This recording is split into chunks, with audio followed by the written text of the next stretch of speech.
So I know I've been talking a lot this week about questions, questions of our nature, questions of things about us that are, you know, ones we might wrestle with. The idea of good and ill, the what's in us and what drives us kind of idea. And it made me start thinking, well, what about the questions we ask God? Not just the questions that, pop up on the moments of, okay, what do I do next? But the harder ones. Like how could a good God allow such evil to happen? Things like that. Questions of, well, do we really have free will? And to my part, I think that any branch that, or any real thing that says you can't ask questions of it is a bit cult-like, at least to me. That you should be able to ask questions. In fact, God says that it is okay to ask questions, more than okay to ask questions. It's the testing, and the word for it in the Greek is to over test, to get to the point of temptation. And, I think we have an understanding in some minor degree of the kind of don't tempt fate kind of idea. But like I said, a minor degree. But I started thinking about these questions like, how could a good God allow such evil in the world? And it strikes me that the question needs the premises defined. Because is it God that is introducing the chaos, the havoc, and the destruction of the world? Or is it humans? Because if it's humans using free will that introduces destruction, then God, in order to remove all of it, would have to remove all of us. Which, the whole Noah thing. And so it strikes me that as God wants us around to be able to interact with Him, like the commission on page 1, to participate in beauty and in creation, then wiping us all out, though it would return it to a good world, would defeat the purpose of creating us in the first place, in form. And the idea of, do we have free will with an omniscient being? And again, I think the premises there need to be defined. Because if the being in question exists in linear time, well then yes, that would preclude free will. But if said being exists outside of linear time, then it would be more like books on a shelf. The choose your own adventure novels that were big in the 90s, and the aughts. At least they were big in the 90s for me. But, where you'd sit and go through and, do this, turn page 78, do this, page 190, 12. And it was a bit, I would put my thumb there on occasion because I didn't want the outcome necessarily. But we can't do that as linear beings. And so if we hit the page and we turn to it, the next page of our life, the next day of our existence kind of thing, we can't necessarily go back. So for the character, for us reading, for our own lives, the entire adventure plays out as it will for us by our free will and choices. But the entirety of the book exists for us. The entire choose your own adventure manual or novel is right there, and you can read all of the pages on it. It may not make a much of a coherent story, but you can read all of them.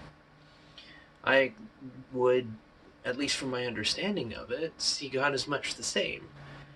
Because we have free will, all of that is written, all the possibilities, all the potentiality is already known.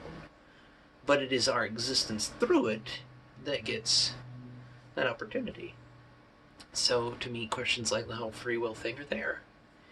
And, there are a lot of questions that I dig into. Like, well, why doesn't God perform miraculous healings? And for me, it's like, okay, well, what if the thing that is coming out of it is better for you than the healing? Because what if the source of healing would be a miracle, yes, a miraculous event that could be shared as testimony for those who would receive it. But to those who have no interest in hearing the testimony in the first place, they're not going to get out of anything out of it. Whereas the pain could be an opportunity for great strength.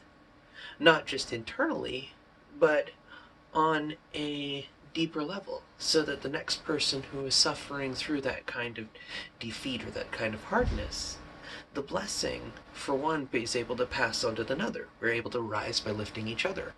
And so experiences are not just for us, they're for the next person down the line.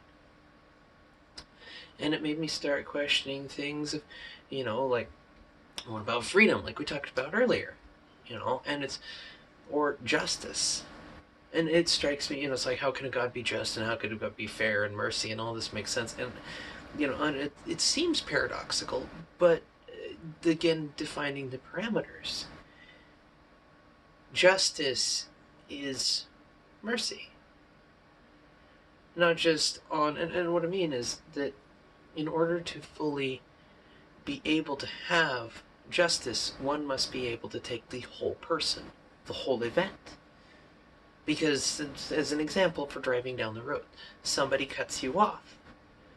Now, were they doing it because they are rude? Were they doing it because they weren't paying attention? Were they doing it because they're just oblivious assholes? Or, pick an expression. Why did they do it? Because if the reaction is to run them off the road, an extreme example, I reckon, there are some people that default to that form. So, reductio ad absurdum, reducing to the loony, if you will, or the absurd. We have a person who wants to react to, hypothetical person decides to run somebody off the road who cut them off. Because both people have had a bad day, let's say. What is the justice? What does true justice look like in that moment? Do you punish the angry person for running the other one off the road?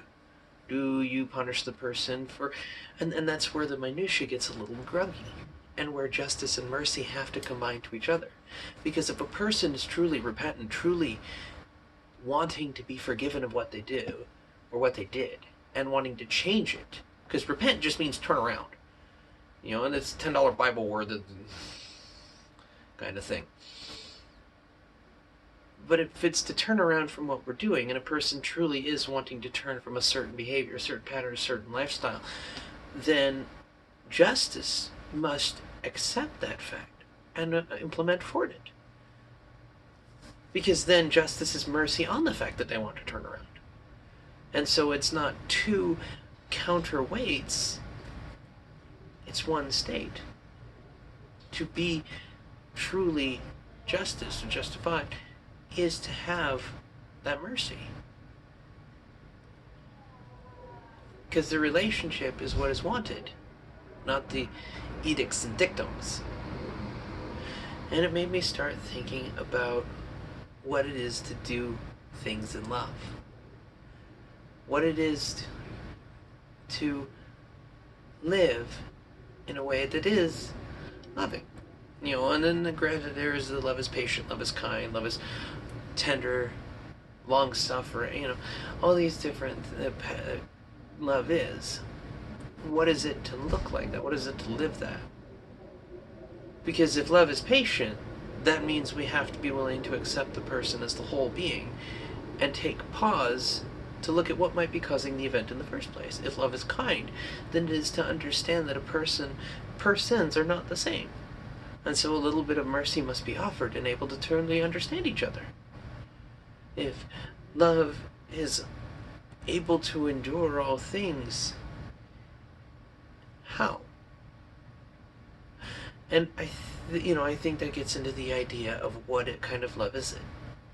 Is it a feeling or is it a state? Because if it is a state of being, then it can endure quite easily. If one maintains or dwells in their state. If you want to be at peace, one does not do anything of great